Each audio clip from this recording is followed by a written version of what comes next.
बीते दिनी, उसको लैके सर पंजाब सरकार का की स्टैंड है कि विरोध होगा? देखो जी मैं भी जो अज परसों का पढ़िया वो पंजाब की किसानी में बर्बाद करने उन्होंने जो ऑर्डीनेंस किया वो अकाली दल पूरी भाईवाल है। जी सब तो वड्डी गल है कि उन्होंने जो ऑर्डीनेंस किया वो सब तो पहले तो पंजाब का मंडीकरण बोर्ड जो खत्म कर दिया।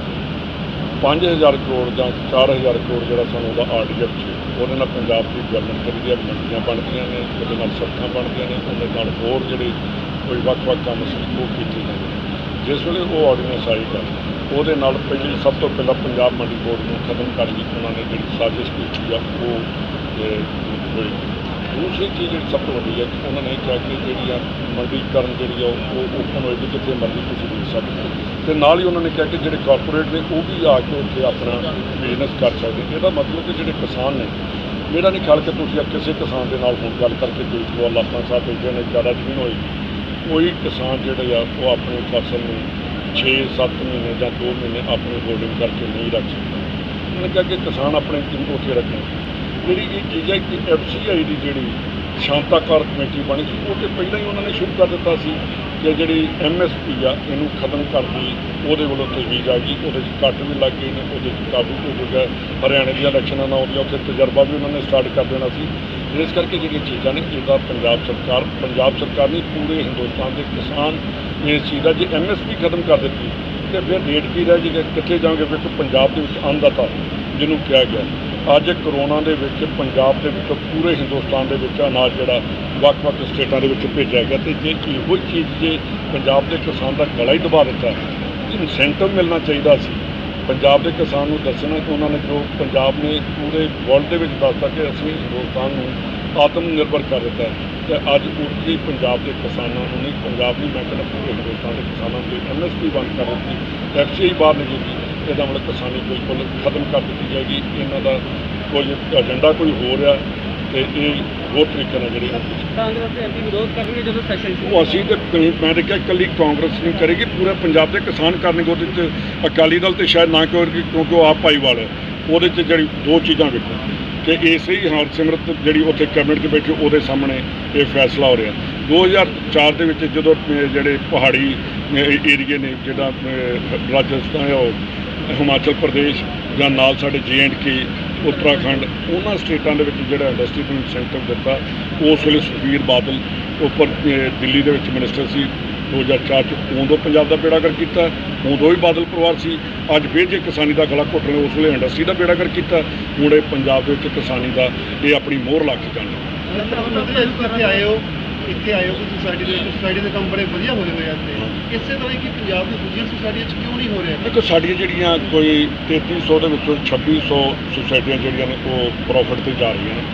तो वो जड़ियाँ कोई बाकी सोसाइटीज़ ने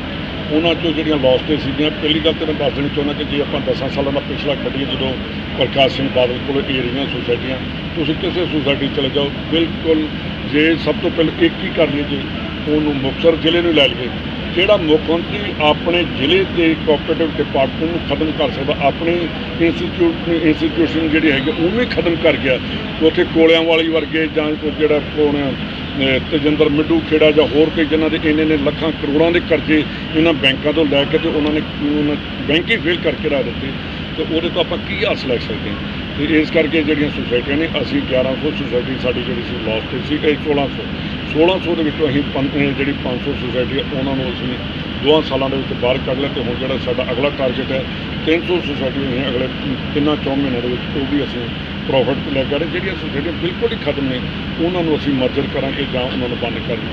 तो वेखा उन्होंने की करना। फिलहाल जी दूसरी चीज़ है कि कई सोसाइटियों के बहुत बड़े कब्जे जिमें तरसिका सोसाइटी है उत्थे अमृतसर के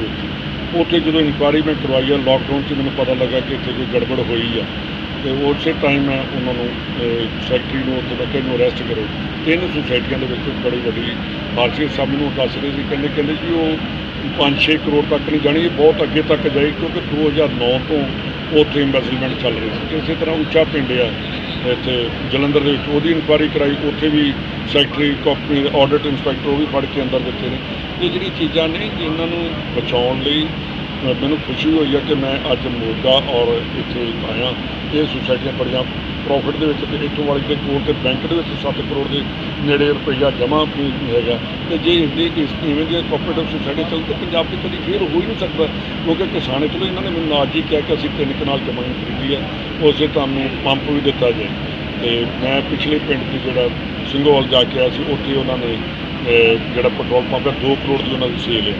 ਤੇ ਇਹ ਜਿਹੜੀ ਚੀਜ਼ਾਂ ਨੇ ਸਾਰੀਆਂ ਸੁਸਾਇਟੀਆਂ 'ਚ ਅਸੀਂ ਕਰ ਰਹੇ ਹਾਂ ਕਿ ਡੀਜ਼ਲ ਪੰਪ ਜਿਹੜੇ ਸੁਸਾਇਟੀਆਂ 'ਚ ਲੈ ਜਾਣ, ਕਿਉਂਕਿ ਕਿਸਾਨ ਉੱਥੋਂ ਸੁਸਾਇਟੀ 'ਚੋਂ ਲੈ ਕੇ ਉਹਨੂੰ ਆਪਣੇ ਆਪ ਚਲਾ ਲੈਣ। ਐਸਜੀਪੀਸੀ ਦੇ ਪ੍ਰਧਾਨ ਦਾ ਵੀ ਤੁਸੀਂ ਬਿਆਨ ਐਸਜੀਪੀਸੀ ਦੇ ਪ੍ਰਧਾਨ ਦੀ ਮੈਂ ਹੁਣ ਵੇਖਿਆ, ਤੁਸੀਂ ਉੱਥੇ ਵੀ ਉਹਦੇ ਲਿਖਿਆ ਦੇ ਉੱਥੋਂ ਪ੍ਰੈਸ ਕਾਨਫਰੰਸ 'ਚ ਭਾਈ ਇੱਕ ਚੀਜ਼ ਮੈਂ ਕਹਿਣੀ ਚਾਹੁੰਦਾ ਕਿ ਐਸਜੀਪੀਸੀ ਦਾ ਪ੍ਰਧਾਨ ਮੈਨੂੰ ਅਕਾਲ ਤਖਤ ਦੇ ਜਥੇਦਾਰ ਦੀ, ਕਿਉਂਕਿ ਉਹ ਧਾਰਮਿਕ ਨੇ, ਮੈਂ ਉਹਦੇ 'ਤੇ ਨਹੀਂ ਬੋਲਣਾ ਚਾਹੁੰਦਾ, ਉਹਨਾਂ ਦੇ ਨਾਲ ਐਸਜੀਪੀਸੀ ਦਾ ਪ੍ਰੈਜ਼ੀਡੈਂਟ ਜਿਹੜਾ ਐਮਐਲਏ ਰਿਹਾ, ਜਿਹੜਾ ਮਿਨਿਸਟਰ ਰਿਹਾ, ਜਿਹੜਾ ਤੱਕੜੀ ਦੇ ਚੋਣ ਨਿਸ਼ਾਨ ਤੇ ਸ਼੍ਰੋਮਣੀ ਗੁਰਦੁਆਰਾ ਪ੍ਰਬੰਧਕ ਕਮੇਟੀ ਦੀ ਇਲੈਕਸ਼ਨ ਲੜੀ, ਇਹ ਇਹਨਾਂ ਦਾ ਅਕਾਲੀ ਦਲ ਦਾ ਹਿਡਨ ਏਜੰਡਾ, ਇਹ ਖਾਲਿਸਤਾਨ ਦੀ ਮੰਗ ਜਿਹੜੀ ਆ ਅਕਾਲੀ ਦਲ ਵੱਲੋਂ ਆ। ਇਹ ਬਰਗਾੜੀ ਜਾਂ ਹੋਰ ਚੀਜ਼ਾਂ ਨੂੰ ਭੁਲਾਉਣ ਲਈ ਇਹ ਦੁਬਾਰਾ ਲੋਕਾਂ ਨੂੰ ਉਹਨਾਂ ਕੰਮਾਂ 'ਚ ਲੈ ਕੇ ਆਉਣਾ ਚਾਹੁੰਦੇ। ਇਹਦਾ ਜਿਹੜਾ ਬਿਆਨ ਹੈ ਇਹ ਪ੍ਰਕਾਸ਼ ਸਿੰਘ ਬਾਦਲ ਦੇਵੇ ਕਿ ਉਹ ਖਾਲਿਸਤਾਨ ਚਾਹੁੰਦਾ, ਉਹਦਾ ਬਿਆਨ ਸੁਖਬੀਰ ਸਿੰਘ ਬਾਦਲ ਦੇਵੇ ਕਿ ਉਹ ਖਾਲਿਸਤਾਨ ਦੀ ਹਮਾਇਤ ਕਰਦਾ, ਕਿ ਉਹ ਸ਼੍ਰੋਮਣੀ ਗੁਰਦੁਆਰਾ ਪ੍ਰਬੰਧਕ ਕਮੇਟੀ ਨੂੰ ਜਿੰਨੇ ਅਕਾਲੀ ਦਲ ਦੇ ਤੱਕੜੀ ਦੇ ਚੋਣ ਨਿਸ਼ਾਨ ਤੇ ਇਲੈਕਸ਼ਨ ਲੜੀ ਹੈ ਕੀ ਉਹਨੂੰ ਕੰਡੈਮ ਕਰਨਗੇ, ਕਿ ਬੀਜੇਪੀ ਇਹ ਕਹੇਗੀ ਕਿ ਅਸੀਂ ਅਕਾਲੀ ਦਲ ਨਾਲ ਨਾਤਾ ਤੋੜਦੇ ਹਾਂ, ਕਿ ਜਿਹੜਾ ਮੋਦੀ ਆ ਉਹ ਹਰਸਿਮਰਤ ਕੌਰ ਬਾਦਲ ਨੂੰ ਡਿਸਮਿਸ ਕਰਦਾ। ਅਸੀਂ ਹੁਣ ਇੱਕ ਚੀਜ਼ ਮੈਂ ਤੁਹਾਨੂੰ ਕਹਿਣੀ ਚਾਹੁੰਦਾ ਕਿ ਜਦੋਂ ਸਵੇਰੇ ਅਰਦਾਸ ਕਰਦੇ ਹਾਂ ਤਾਂ ਅਸੀਂ ਕਹਿੰਦੇ ਹਾਂ ਕਿ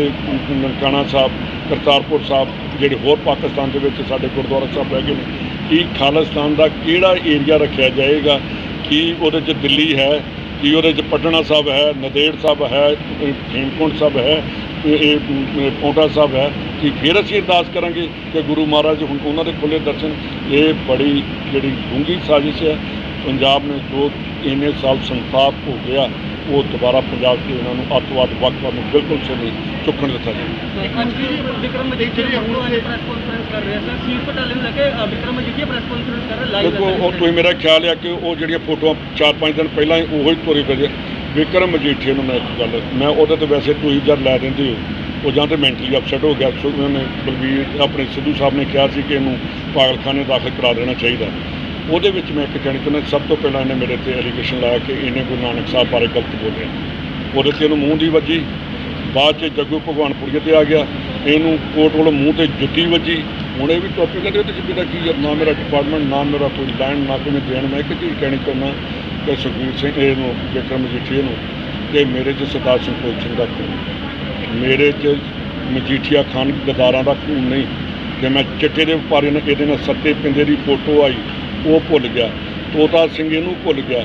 ਸੁੱਚਾ ਲੰਗਾ ਜਿਹਨੇ 200 ਕਰੋੜ ਦਾ ਸੀਡ ਸਕੈਮ ਕੀਤਾ, ਉਹ ਭੁੱਲ ਗਿਆ। ਇਹ ਜਿਹੜਾ ਕਰੀ ਜਾਂਦਾ ਇਹੋ ਜਿਹੀ ਗੱਲਾਂ ਜਿਹੜੀਆਂ ਕਰਦੇ, ਇਹਨਾਂ ਦਾ ਧਿਆਨ ਹੁਣ ਇਹਨੇ ਜਿਹੜਾ ਅੱਜ ਪ੍ਰੈਸ ਕਾਨਫਰੰਸ ਇਸ ਕਰਕੇ ਕੀਤੀ ਕਿ ਉਹਦੇ 'ਚ ਫਸ ਗਏ ਨੇ ਕਿ ਖਾਲਿਸਤਾਨ ਦੇ ਮੁੱਦੇ 'ਤੇ ਕੀ ਜਵਾਬ ਦਿੱਤਾ ਜਾਏਗਾ। ਇਸ ਕਰਕੇ ਪੀਟੀਸੀ ਤੇ ਇੱਕ ਡੇਲੀ ਪੋਸਟ ਦੋਵੇਂ ਤੁਰੀਆਂ ਫਿਰਦੀਆਂ, ਕੋਈ ਬਹੁਤਾ ਇਹਨਾਂ ਦਾ ਫਿਕਰ ਨਾ ਕਰੋ। Subscribe to our YouTube channel News DNN by clicking the bell icon. Don't forget to like, comment and share.